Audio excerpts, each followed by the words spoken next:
بسم الله والحمد لله واللهم صل وسلم وبارك على سيدنا محمد وعلى آله وصحبه أجمعين. يا ريت ما ننساش نذكر الله في التعليقات وكمان نصلي على النبي عليه الصلاة والسلام. يلا بينا نبدأ قصتنا. قاعد الحاج زكريا قدام التلفزيون، دخلت عليه صفية بنته واللي كانت لسه راجعة من الكلية، وقالت له بغضب: ايه يا بابا اللي انت عامله ده؟ ايه يا صفية، في ايه يا بنتي؟ انا عملت ايه؟ انا ما عملتش حاجة، البيت نظيف وكل حاجة نظيفة. يا سلام، وايه اللي في ايدك ده؟ قصدي ايه اللي في ايدك وحطيته على الترابيزه اول لما دخلت؟ انا كنت داخل علشان اغسلها والله، بس اصل الحته دي في الفيلم كنت عايزه اسمعها، وكنت داخل علشان اغسلها على طول. يا بابا انت عارف ان انا بتضايق من شكل الفوضى، بتخنق منها، لو سمحت ما تعملش كده تاني. وبعدين انا بحب البيت دايما يبقى نظيف ومنظم. الله يرحمك يا عديله، سبتيلي النسخه المعدله منك. يا بابا النظام حلو والنظافه مفيش احسن منها. يا بنتي ده السيراميك الطبقة اللي فوق اتشالت من عليه من كتر المسح والنظافة. الحيطان بندهنها كل سنة بسبب ان انت دايما بتغسليها. ده حتى الستاير ما بتكملش سنة بسبب ان كل يوم بتتغسل. يا ناس، في ستاير بتتغسل كل يوم ولا حتى يوم ويوم ولا كل 3 ايام مرة؟ هو في كده يا بنتي؟ يا بابا دي نظافة نظافة. وبعدين يا حبيبي انا ما بطلبش منك حاجة، هنية بتطلع وبتعمل كل حاجة. هي ما طلعتش النهاردة ولا ايه؟ لا، هنية طلعت وعملت كل اللي انت قلت لها عليه. طب كويس، انا هدخل اغير هدومي وبعدها ادخل عشان انضف الحمام، لاني ما عملتوش النهارده الصبح، كنت تعبانه جامد قوي يا بابا في المحاضرات، وهظبط المطبخ كمان وهعمل. زكريا ساعتها قاطعها وقال: حيلك حيلك يا بنتي، ايه ده كله؟ اهدي على نفسك شويه، الحمام زي الفل، احنا ما عندناش يعني الوفد كل يوم. مش كده يا بنتي، وكمان المطبخ انت بتظبطيه كل يوم تقريبا، مش ممكن كده. يا بابا عشان نجيب طاقة إيجابية، ما انت عارف بقى نفسيا وكده. يا بنتي بس يا حبيبتي، ربنا يهديكي ويرزقك بابن الحلال.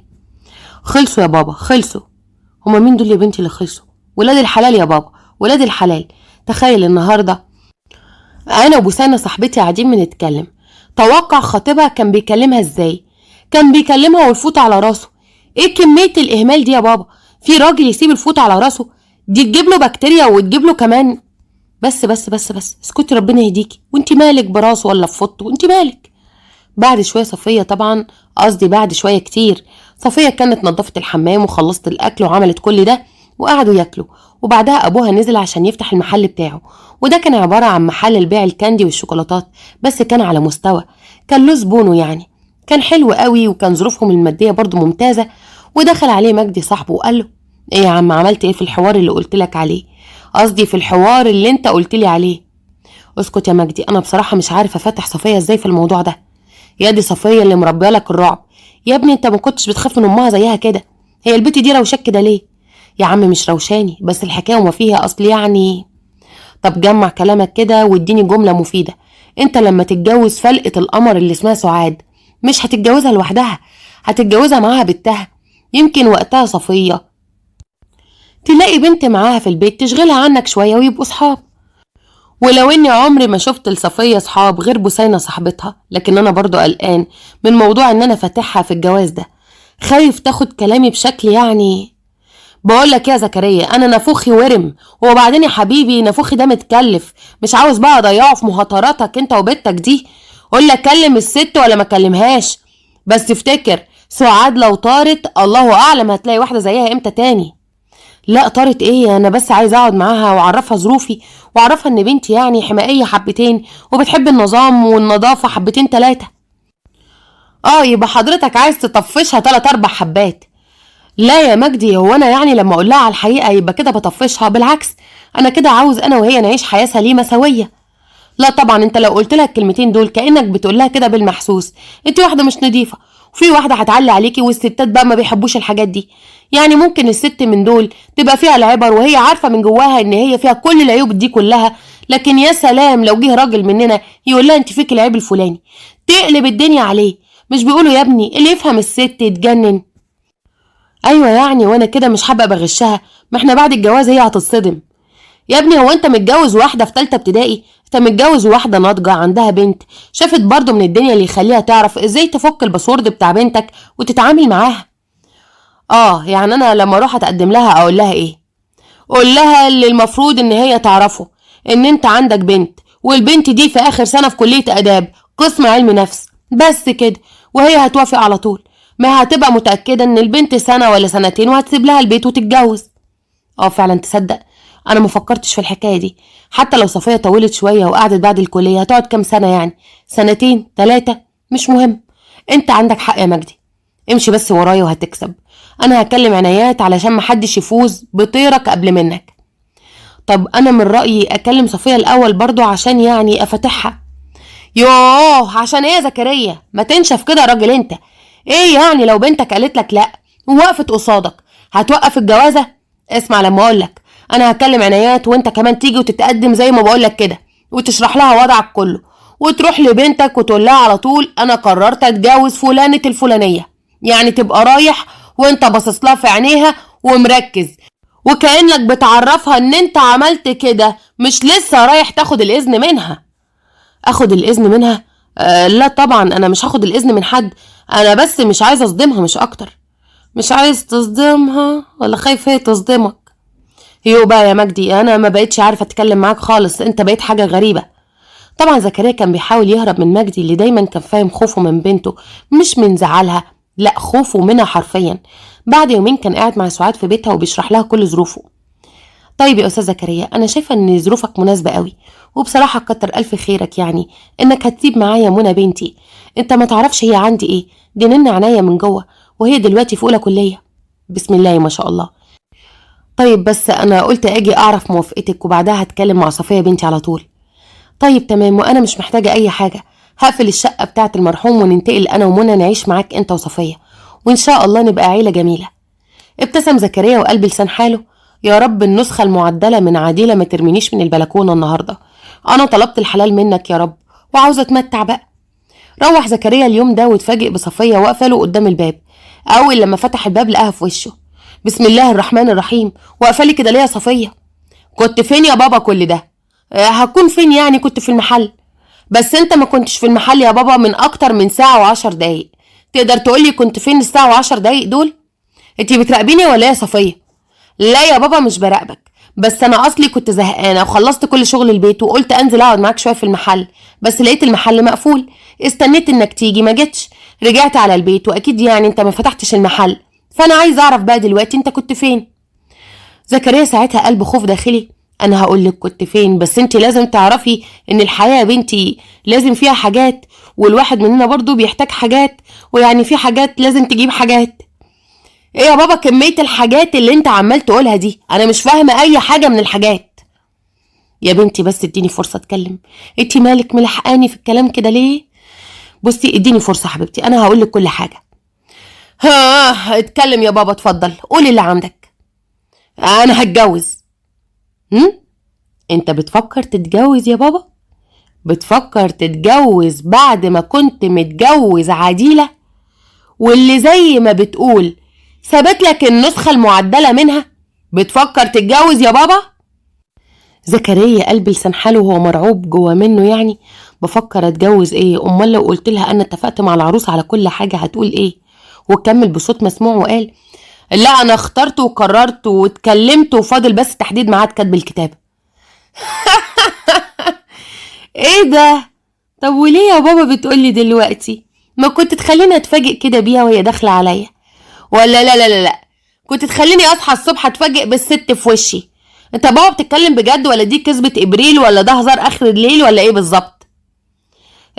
لا انا هتجوز، وزي ما قلت لك انا اتفقت على كل حاجة، ويعني انا بقول لك عشان ما تتفاجئيش. برضو الست اللي انا هتجوزها عندها بنت اصغر منك ب3 سنين، هي في اولى كلية. كمان هتجيب لي 2 يشاركوني في بيتي مش واحدة بس؟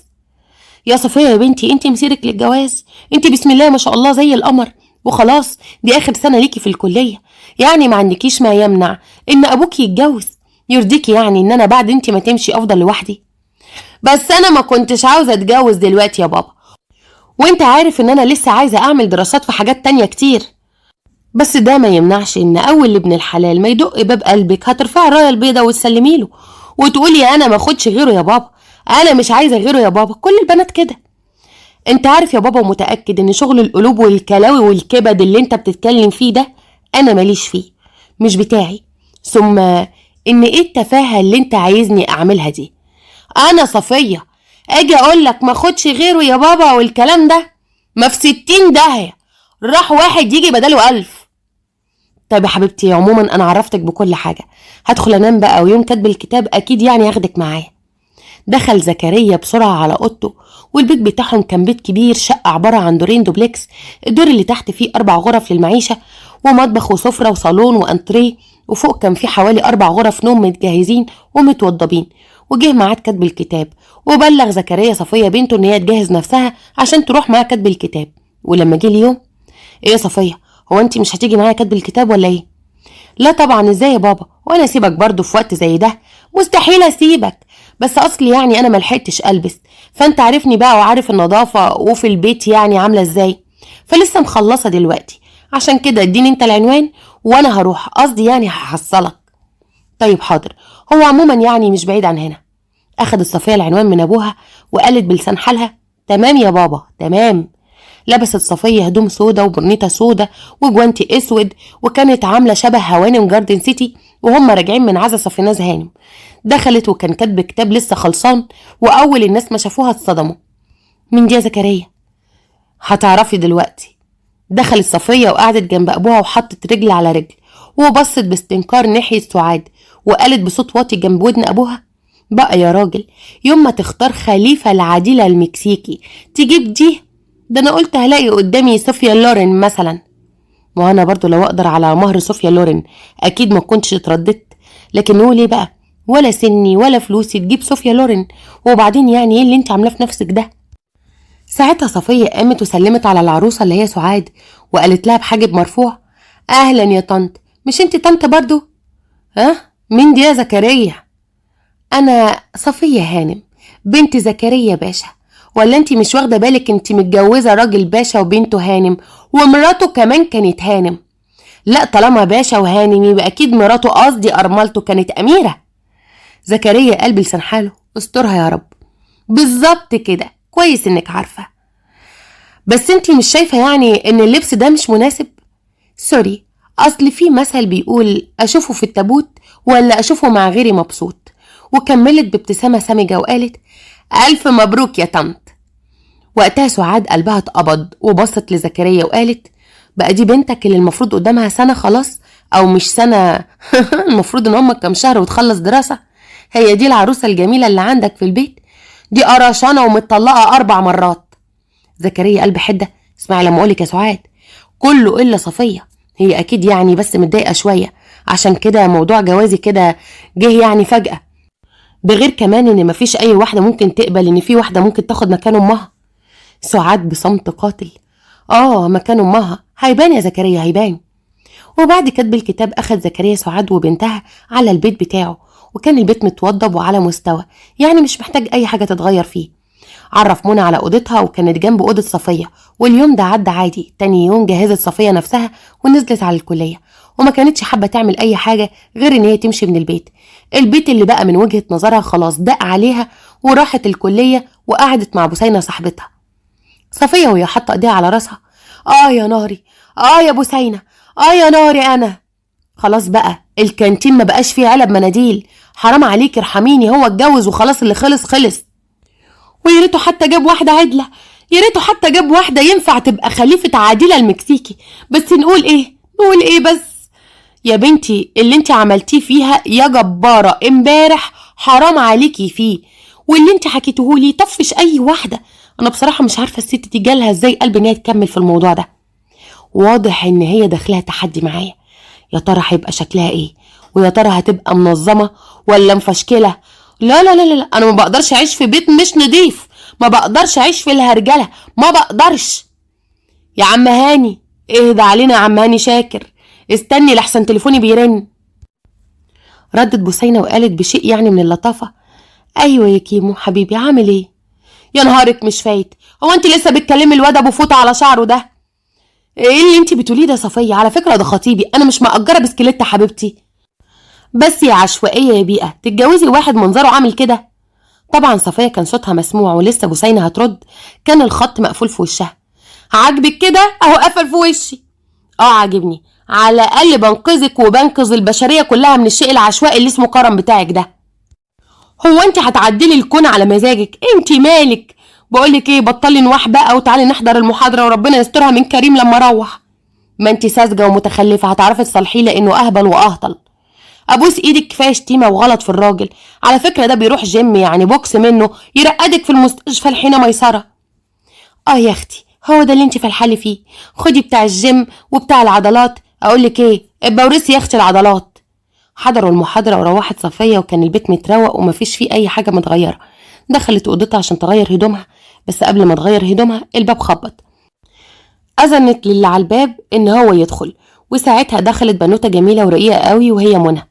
تسمحي لي اقعد معاكي شويه؟ تقعدي معايا فين؟ انتي مش شايفه ان انا لسه راجعه وتعبانه من الكليه؟ والله المفروض الواحد يبقى عنده نظر. انا اسفه جدا، عن اذنك. خرجت منى وراحت لمامتها المطبخ وحكت لها على اللي حصل.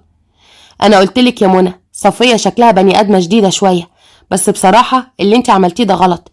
هي فعلا لسه راجعه من الكليه بتاعتها، يعني اكيد ما عندهاش استعداد للكلام. ما انا قلت بقى يا ماما نبقى اصحاب، عشان يعني هنبقى مع بعض في بيت واحد وكده. يبقى لكل مقام المقال، مش وقته يعني. احنا دلوقتي بنجهز الغدا عشان نتغدى. الله اعلم بقى الشيء الغريب اللي فوق دي بتاكل ايه. ربنا يسترها بقى واكل يعجبها. وحضرت السفرة وطلبت سعاد من زكريا انه يروح ينده بيته. طبعا، والمطبخ اتبهدل والدنيا بقت بزراميط على الاخر، ما انا عارفة. لا خالص، انا شيكت على كل حاجة بنفسي، وانا كمان مفهمها انها تتعامل مع كل حاجة بنظامها، ما تقلقيش. طيب يا بابا انا جايه وراك اهو. نزلت صفيه وقعدت على السفره وبتضرب بعينيها في نص السفره، لقت طبق زيتون مخلل. ايه ده؟ الزيتون ده جه منين؟ في ايه يا بنتي؟ ايه اللي حصل؟ انا كنت بعت جبت شويه طلبات من السوبر ماركت علشان الغدا، وجبت معاهم الزيتون. هو انت ما بتحبيش الزيتون ولا ايه؟ يا خبر ابيض، هو الزيتون بيتجاب من السوبر ماركت؟ لا لا لا, لا. انت ازاي يا بابا ترضى بالكلام ده؟ الله، امال الزيتون بيتجاب منين؟ الزيتون مش بيتجاب، الزيتون بيتعمل في البيت، زي ما في حاجات كتيرة قوي بتتعمل في البيت، لان الحاجات بتاعت بره دي كلها مواد حافظة. فاكر يا بابا الفيديو اللي وريتهولك وهما بيغسلوا الزيتون تحت رجليهم؟ تخيلي انت دلوقتي بتاكلينا ايه اللي بيتغسل تحت رجلين الناس؟ ايه اللي انت بتقوليه ده؟ اكيد يعني في مصانع نظيفة، والشركة دي شركة كويسة قوي ومعروفة. ايه معاكي تسجيل مصور وهم بيصنعوا الزيتون بتاعهم؟ يا ماما خلاص بلاها الزيتون، مش هناكله تاني، نبقى نعمله في البيت ان شاء الله. ما ينفعش اصلا حاجه تتجاب من بره مصنعه، لازم الحاجات كلها احنا نعملها في البيت. يعني زي ماما الله يرحمها كده، عديله هانم، ما كانت بتعمل مربى في البيت، والحلاوه في البيت، والطحينه في البيت، وكل حاجه كانت بتعملها في البيت. الله يرحمها، الست الشاطره كده بتعمل كل حاجه في بيتها، مفيش حاجه اسمها اجيبها من السوبر ماركت دي خالص.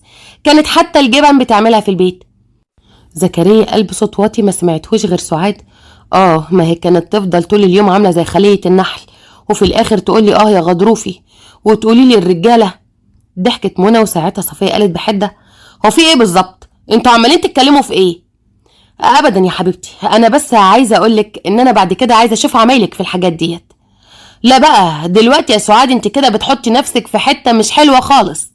صفيه بنتي وهي عارفه ان انا مش بجاملها، ست بيت من الدرجه الاولى، يعني عندها كل حاجه بنظام وكل حاجه في وقتها، والنظافه شايفه البيت عامله ازاي. اكيد يعني ما شفتيش حاجه زي كده قبل كده. منى قالت باعجاب: بصراحه يا عمو انا من ساعه لما دخلت البيت وانا مبهوره بكل حاجه فيه، النظام والترتيب. ايه ده؟ معقوله صفيه بتلحق تعمل كل ده وهي بتدرس في الجامعه؟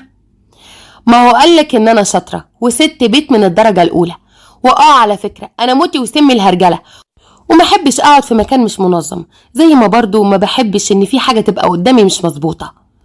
لا يا حبيبتي ما تقلقيش، كل حاجه في البيت هتبقى مظبوطه اكتر واكتر. خلص الاكل وبعدها دخلت سعاد غسلت المواعين، بس اتفاجئت بصفيه وراها وعماله بتقول لها ده يتحط فين وده يتشال منين وده يتعمل ايه وده يبقى فين. على فكره يا صفيه انا برضو فاهمه وعارفه اللي انت بتقولي عليه ده، يعني الحكايه مش مستاهله انك تقعدي تنظري عليا كده. انا كل حاجه مرتباها في البيت مرتباها بمزاج وبحكمه، ومش عايزه بقى حد يجي ويبهدل اللي انا عاملاه بقالي سنين وببني فيه انا وامي. الله يرحمها يا بنتي، قلتلك مش هتلاقي حاجه تضايقك ان شاء الله، ولا هتلاقي حاجه مهرجله. انا عارفه وفاهمه الست لما بتبقى موضبه حاجه معينه ما بتحبش ان هي تتبهدل. سابتها صفيه لانها كانت متوقعه ان الكلمتين اللي بتقولهم دول هينرفزوها وهيخلوها تغلط، وبالتالي يضعفوا موقفها قدام زكريا. لكن سعاد كانت حكيمة جدا، بس طبعا من جواها كان بتغلي. دخلت على زكريا الأوضة وقالت له باستنكار: ايه يا زكريا كتلة البرود اللي انت مخلفها دي؟ مالها بس صفية؟ مالها ايه؟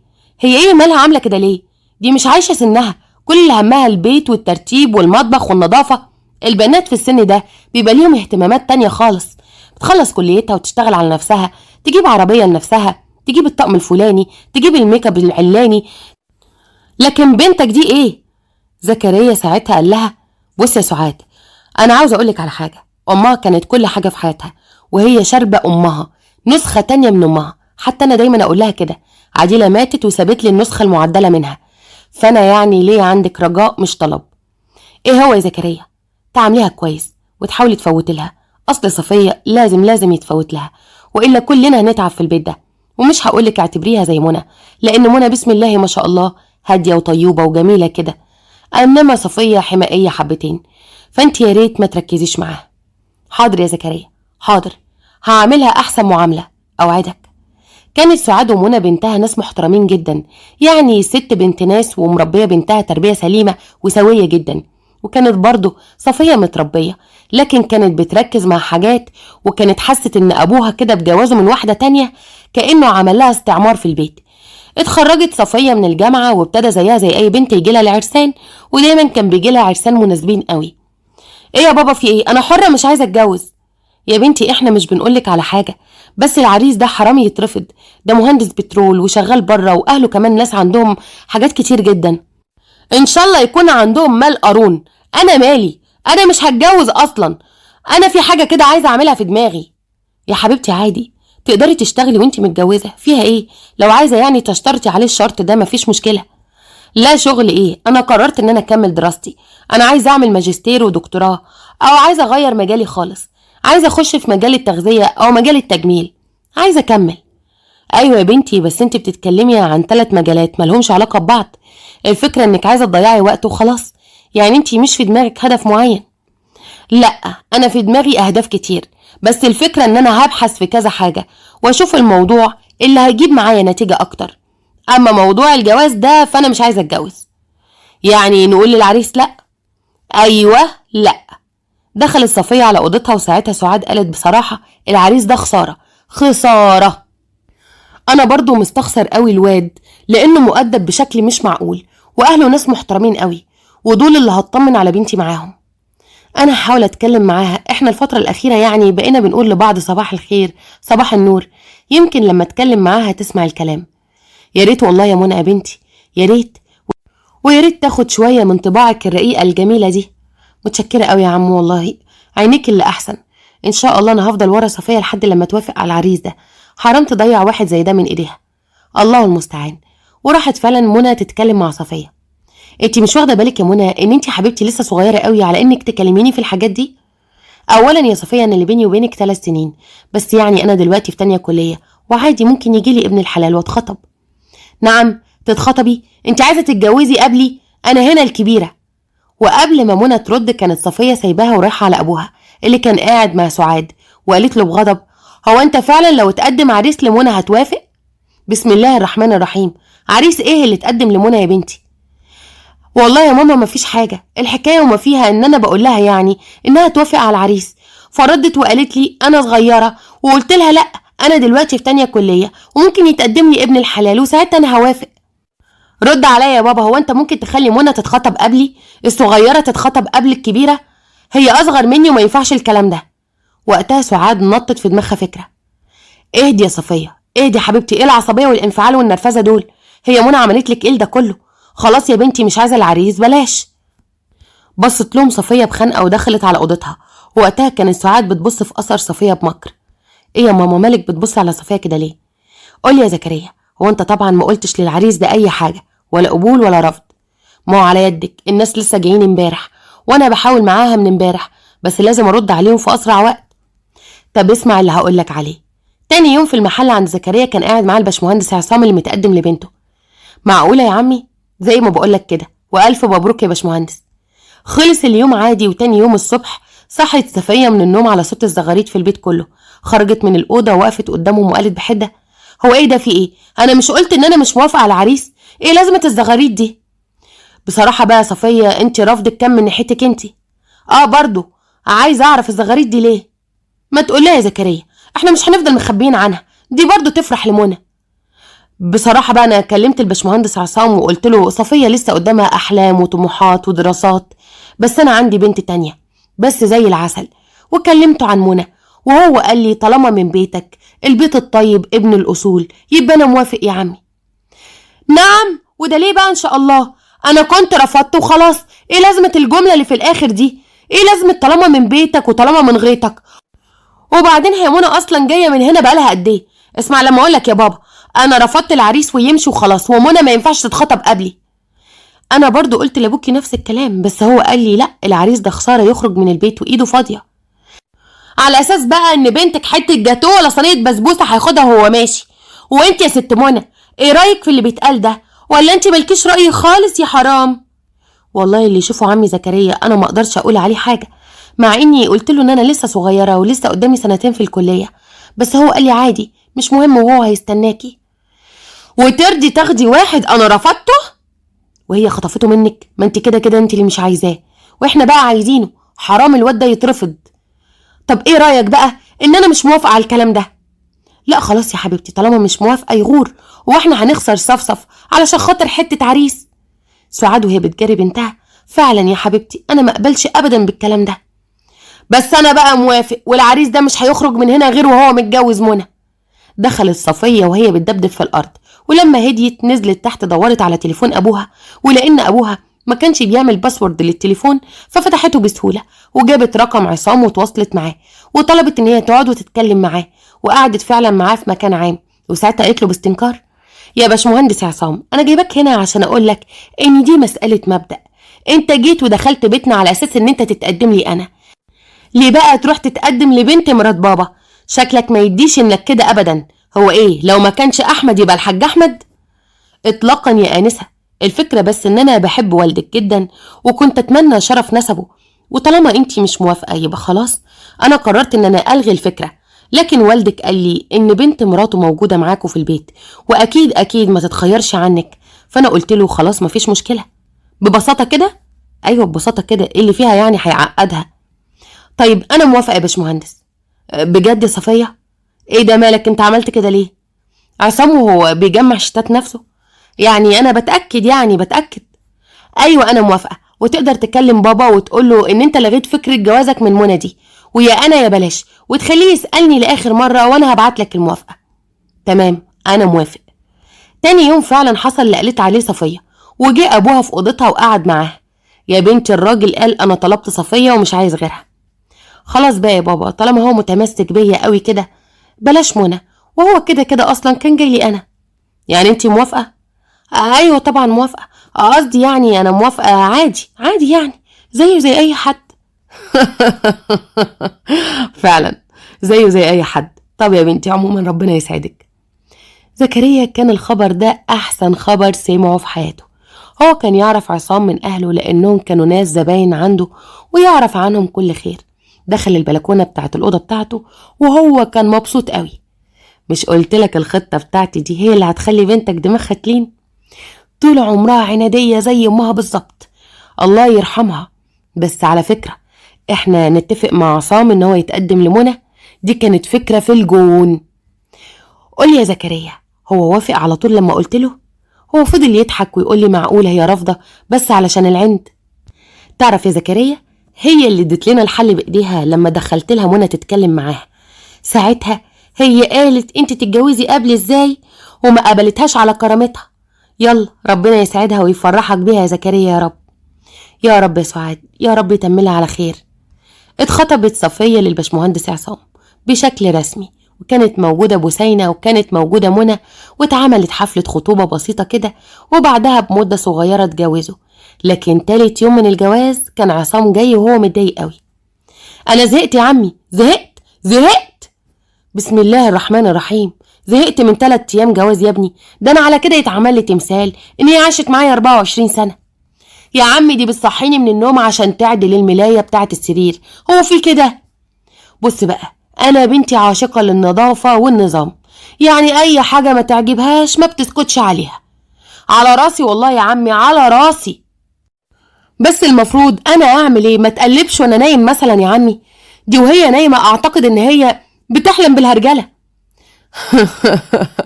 اه انا عارف بالموضوع ده، هي بتحس او بتشم المكان اللي مش منظم. بس على فكره دي ميزه، وانت المفروض تكون حابب الموضوع ده. اي راجل بيحب بيته يبقى دايما بيرفكت. انا نفسي بس تهدى عليا شويه. طب اسمع بقى اللي هقولك عليه ونفذه بالحرف الواحد. وبعد 3 ايام كانت حماد صفيه واللي هي ام عصام جت بتزورها واتبسطت قوي من نظام البيت وترويقه، وان كل حاجه في مكانها والبيت حلو ومنظم قوي ونظيف وريحته حلوه قوي. وقتها قالت بلسان حالها: يا خبر ابيض، ده انا لو كده قلت الكلام للبنت اللي هم عايزين يقولوا ده او اللي هم محفظينهولي هبقى بظلمها. بس يلا مش مهم، ما هي برضو الحاجه لو زادت عن حدها غلط. منورانا يا طنط والله. بنورك يا حبيبتي بنورك. المهم انا كنت جايلك كده في كلمتين وما تزعليش مني. هو انت يا حبيبتي ما وراكيش حاجه غير التنظيف والترتيب والترويق؟ في حاجات تانية اهم. في ايه يا طنط اهم من البيت ان يكون منظم وكويس؟ في ان جوزك يبقى راضي. خفي على جوزك شويه. اصلا انا هقولك على حاجه، اخويا اللي هو يبقى خال عصام اتجوز على مراته بسبب ان هي كانت محسوكه حبتين زي كده. يا لهوي، اتجوز عليها؟ اه يا حبيبتي، اصلها بقى كل شويه تقول له: انت ما رتبتش هدومك ليه؟ انت قلعت الجزمه بتاعتك فين؟ انت ليه ما ظبطتش نفسك؟ انت رامي مش عارفه ايه فين في الحوض؟ فيعني الراجل من دول ملوش خلق يا حبيبتي للكلام ده. وبعدين يعني انا عصام ابني طبعه عامل زي طبع خاله بالظبط. بس اللي انا متاكده منه ان ابني عصام ما يعملهاش ابدا. بس موضوع انك بتصحي ترتبي الملايه من تحت منه ده مضايقه حبتين. وقتها صفية فكرت كده وحست ان كل حاجة هتيجي على دماغها، وقالت جوزي هيتجوز عليا فانا لازم اهدى شوية عليه، ولازم ابقى كويسة حبتين وحنينة 3 حبات، ومش كل حاجة خدها عافية. ونجحت المهمة بنجاح. قولي بقى يا عصام، ايه رأيك ندخل نعمل بيتزا سوا؟ ولما نبهدل الدنيا وتصرخي بقى وتعملي بتعمليه. يعني صفية كانت بتتكلم بقلق بتحاول تداريه. خلاص مش مهم، هنبقى ننضفها سوا. مش انت برضه هتعمل معايا؟ طبعا يا صفية، الحياة مشاركة، وانا اوعدك ان انا هشاركك في كل حاجة. ومن اليوم ده صفية كانت بتحاول ان هي ما تتمسكش على كل حاجة، وان هي يعني تفوت حاجات. ما هي الدنيا كده، لازم نفوت عشان نقدر نعيش. بس كانت في حاجات ما بتقدرش تفوتها، لان الطبع دايما بيغلب التطبع. ولحد هنا خلصت قصتنا. اتمنى ان هي تكون عجبتكم. لو وصلتوا معايا لنهايه القصه يا ريت ما تنسوش تحطوا لايك للفيديو وتشتركوا في القناه وتفعلوا الجرس على زر الكل علشان يوصلكوا كل جديد. اشكركم جدا واشوفكم في حكايه جديده، وسلام عليكم.